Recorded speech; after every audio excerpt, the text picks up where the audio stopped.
C'est le moment que vous attendiez tous. Bon alors calmez-vous. Récemment, Léo Grasset de la chaîne Dirty Biology a sorti une vidéo très intéressante sur le comportement animal et son évolution quand il est au contact des humains. Sauf qu'il en a profité pour faire un point sur sa situation financière accompagné d'un appel aux dons. Alors rassurez-vous, je vais pas revenir sur l'affaire en elle-même, tout le monde est déjà au courant. Bref, je vous laisse avec l'extrait en question et on débriefe tout ça juste après.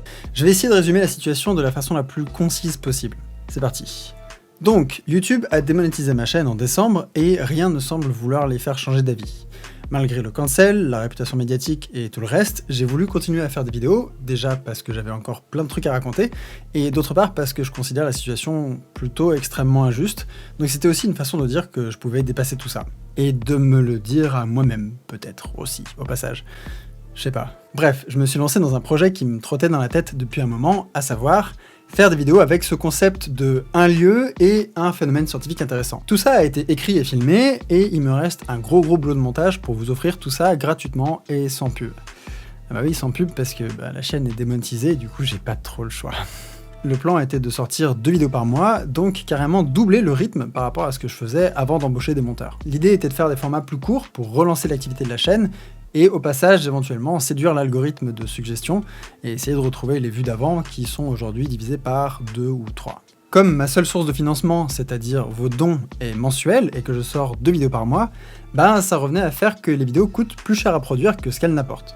Mais bon, je me disais que ce pari un peu risqué serait un jour compensé par une autre source d'argent, les OPSP. Et c'est effectivement ce qui a fini par arriver avec une OP pour HelloFresh qui s'est invitée dans une vidéo sur les piments. La marque était contente, j'étais content, mon comptable était content, tout le monde souriait et la vie était belle. Quelques heures après la mise en ligne de la vidéo, des personnes connectées à l'article Mediapart ont trouvé la situation inacceptable et ont lancé un petit shitstorm sur Twitter en encourageant au boycott. Pas de ma chaîne, bien sûr, parce que c'était déjà fait depuis longtemps, mais de la marque, qui a fini par rétropédaler et qui m'a demandé d'enlever l'OP de la vidéo. Les créateurs qui font partie du programme partenaire de YouTube ont accès à des outils d'édition qui leur permettent de modifier un peu les vidéos déjà postées, et c'est ce que je m'apprêtais à faire, mais je me suis fait jeter du programme partenaire en décembre dernier avec la démonétisation, donc j'ai été forcé de supprimer la dernière vidéo tout entière avec toutes ses vues, vos commentaires et ainsi de suite. Quand j'ai remis la vidéo en ligne sans l'OPSP, vous avez été très nombreux et nombreuses à dire que vous trouviez la situation insupportable. J'ai évidemment un avis plutôt marqué sur la situation, mais au lieu de discuter du cancel, de la justice populaire ou des mécanismes de groupe, j'ai plutôt envie de vous rappeler un truc très important. Ce boycott a été agité par quelques centaines de personnes à tout casser, alors que la vidéo était regardée par des centaines de milliers. Vous faites probablement partie d'une minorité silencieuse, qui regarde les vidéos sans nécessairement les commenter, ni soutenir la chaîne financièrement. Aujourd'hui, la situation est limpide. Vous avez le pouvoir de décider si cette chaîne survit ou pas. Je pense pas que beaucoup de marques seront prêtes à tenter l'aventure d'un shitstorm Twitter juste pour avoir le plaisir de faire leur pub ici. Je pense pas non plus que YouTube remettra la monétisation de bon cœur, et il n'existe vraiment, définitivement pas d'autres plateformes alternatives. La preuve, vous êtes là et pas sur Dailymotion. Autrement dit, il ne me reste plus qu'une seule source de financement, et c'est vous. Les dons sur Tipeee sont la dernière chose qui me permet de produire régulièrement des vidéos et de tenter d'en faire des projets qui soient ambitieux ou originaux. Donc voilà, si jamais vous vous êtes déjà dit « Tiens, elles sont cool ces vidéos », ou que vous pensez que ça vaut bien le coup d'y investir le prix d'un café ou d'une bière par mois, honnêtement, n'hésitez plus à soutenir la chaîne sur Tipeee. Parce que probablement après, il sera trop tard. Voilà, donc vous l'avez vu, lorsqu'il a pris en photo sa page Tipeee, il avait un peu plus de 500 donateurs. Aujourd'hui, environ 3 jours après la sortie de sa vidéo, il est à plus de 2000 donateurs, ce qui, d'après mes recherches, en les comparant avec d'autres pages Tipeee, pourrait correspondre à environ 10 000 € par mois, voire peut-être même un peu plus. Donc on est sur quelque... Quand j'ai lu ça, j'ai dit mais c'est pas possible. Ce qui me fascine ici, au-delà de la somme récoltée, comparé à ma page Tipeee, je suis un SDF. Quelle indignité. Bref, ce qui est fascinant, c'est l'engagement de sa communauté malgré les accusations à son encontre. Il a réussi à conserver son capital sympathie à un niveau suffisant pour pouvoir continuer à vivre de sa passion. Capital sympathie qui est sûrement dû en partie à sa belle gueule et son talent d'orateur, mais aussi en grande partie dû à sa réponse en vidéo concernant les accusations, dans laquelle il a justement complètement squeezé les choses les plus graves et a préféré centrer sa défense sur ses comportements toxiques. Il a utilisé une technique de communication qui consistait à dire en gros que oui, il regrettait d'avoir eu des comportements toxiques et que finalement c'était un humain comme les autres qui, face à la célébrité, a perdu le contrôle. Wallah, c'est pas moi.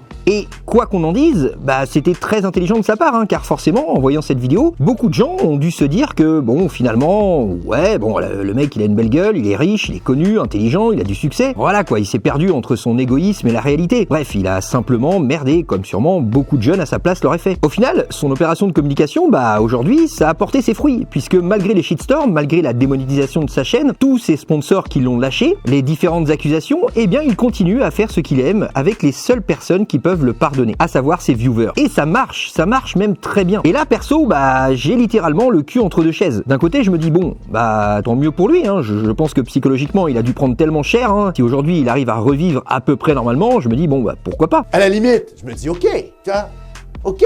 Car globalement, hein, si on aime la notion de justice, bah ce n'est pas à la justice populaire de punir un humain toute sa vie sur une accusation, aussi grave soit-elle. Une accusation qui n'a toujours pas été traitée par la justice d'ailleurs. Hein. Rappelons-le, hein, cette fameuse lenteur abyssale et malheureusement habituelle de la justice française, hein, qui laisse dans la détresse la plus totale les potentielles victimes de tout ce merdier qui, eux, doivent attendre en silence que justice soit rendue. Dans le fond de votre cœur, vous savez que ce que je dis est vrai. Et forcément, bah en attendant, la société et les individus qui la composent, eux ne se privent pas de prendre le rôle de cette entité avec les conséquences que l'on connaît, hein, harcèlement, menaces, etc. Mais d'un autre côté, je me dis, mais si ce mec-là, avec les révélations qui ont été faites sur lui, si ce mec-là arrive à continuer son travail comme si de rien n'était, bah qu'en est-il des autres? Enfin, je veux dire, tout est possible. Ça envoie quel genre de message aux futures jeunes stars de TikTok, Insta, YouTube? C'est du genre, bon les jeunes, vous avez vu, vous inquiétez pas, si un jour une sombre histoire sort sur vous et que vous avez une grosse communauté, il y aura toujours une petite partie qui pourra continuer à vous soutenir et vous pourrez continuer tranquille. Bref, je sais pas vraiment quoi penser de cet appel au don et de ce succès inespéré pour lui. D'un côté, je trouve ça fascinant de voir autant de gens se cotiser pour qu'un mec qu'ils ne connaissent pas puisse continuer à faire des vidéos malgré les accusations à son encontre. Et de l'autre, je me dis, ok, mais est-ce que c'est vraiment une bonne chose de financer une personne qui a actuellement un contentieux très grave avec la justice? Et malheureusement, bah là, tout de suite, j'ai beau retourner le problème dans tous les sens, j'ai aucune réponse satisfaisante qui me vient à l'esprit. Donc sincèrement, je te pose la question, mon petit bonhomme, et toi finalement, t'en penses quoi de tout ça? Parce que moi,